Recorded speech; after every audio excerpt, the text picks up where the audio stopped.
और आप जानते हो मैं बिना बात को समझे, बिना गहराई में जाकर मैं नहीं बोलता हूँ। राहुल गांधी ने बिहार जाकर कहा कि मैं बिना सोचे कुछ नहीं बोलता हूँ। अगर ऐसी बात है तो बिहार की जनता की तरफ से राहुल गांधी के लिए कुछ सवाल है। अगर आप सोच समझकर ही सब कुछ बोलते हैं तो क्या आप जानबूझकर अमेरिका जाकर भारत को बदनाम करते हैं?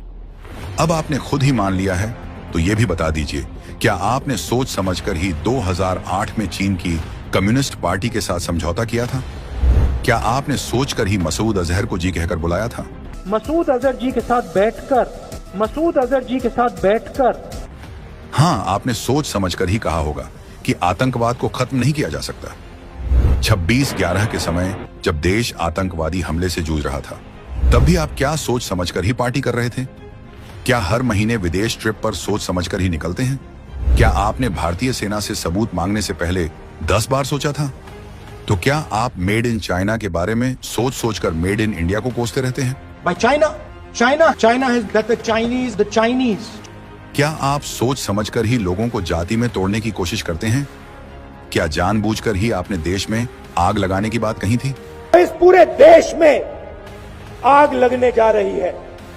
ऑपरेशन सिंदूर के समय पाकिस्तान और चीन को फायदा पहुंचाने के लिए आपने सोच समझकर ही तो भारतीय सेना से नुकसान का ब्यौरा मांगा था। क्या आपने सोच समझकर ही हिंदुत्व को भगाने की बात कही थी? इन हिंदुत्ववादियों को बाहर निकालना है। शायद आपने सोच समझकर ही राम मंदिर का निमंत्रण ठुकराया था और इसे नाचने गाने का प्रोग्राम बता दिया था। आपने राम मंदिर खोला, नाच गाना चल रहा है, डांस चल रहा है, पूरा हिंदुस्तान डांस कर रहा है। यकीनन आप सोच समझकर ही हिंदू विरोधी बयान देते हैं। जो लोग अपने आप को हिंदू कहते हैं वो 24 घंटा हिंसा, नफरत। अपने वोट बैंक के बारे में सोच समझकर ही संभल में हिंसा करने वालों के साथ खड़े हो जाते हैं। राहुल गांधी जी, आपकी कांग्रेस पार्टी भी एक सोची समझी साजिश के तहत देश को धोखा देती आई है। आपकी दादी इंदिरा गांधी ने सोच समझकर ही इमरजेंसी लगाई थी। नेहरू ने सोच समझकर कि पीओके पाकिस्तान को और अक्साई चिन चीन को दिया था। आपकी सोच तो भारत विरोधियों से मैच खाती है, लेकिन शायद आपकी इस सोच की पहचान देर से ही सही लेकिन देशवासियों को हो गई है और अब वो आपकी इस सोची समझी साजिश को कभी कामयाब नहीं होने देंगे।